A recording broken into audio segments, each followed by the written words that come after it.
የሆነ ቀን ላይ ዝናብ እየዘነበ ነፋሱ ቀሚስሽን እየጋለቡ የተዋወቅ ነው።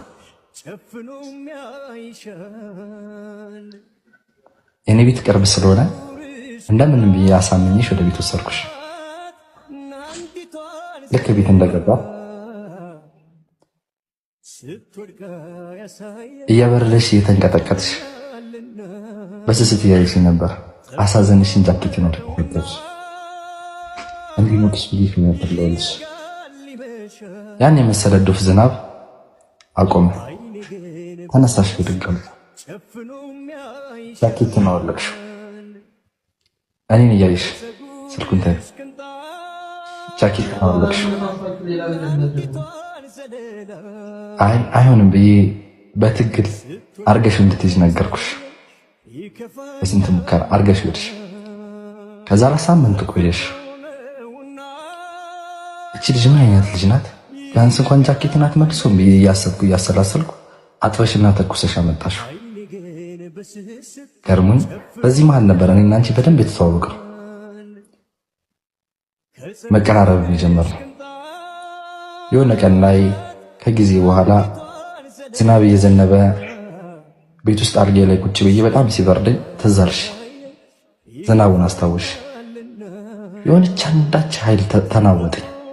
አንቺ ጋር ሂድ የሚል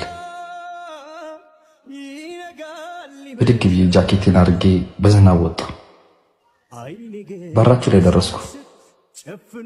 የአሸንዳው እንጥብጣቢ ሰውነቴን እየመታኝ በራችሁን አንኳኳሁት። በሩን ከፋሽው።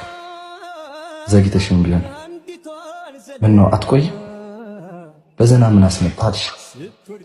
ታውቂያ ዝናቡ አንቺን ያስታውሰኛል፣ ትዝ ይለኛል ብዬ ቀድሜሽ ገባሁ። እስክትገቢ እንኳን አልፈቀድኩልሽም።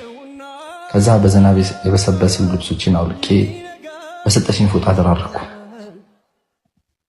ከዛ ላ ወደ ተነጠፈው አልጋ ጠቆምሽ። ሄድኩ። አንሶላ ውስጥ ገባሁ።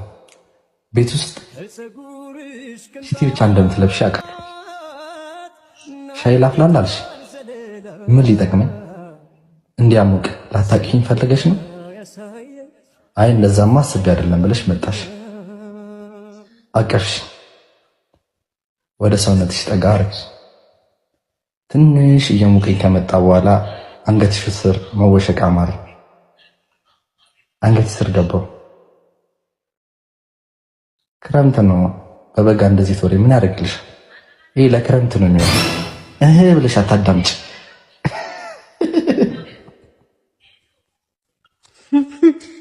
አሁን ይዘንባል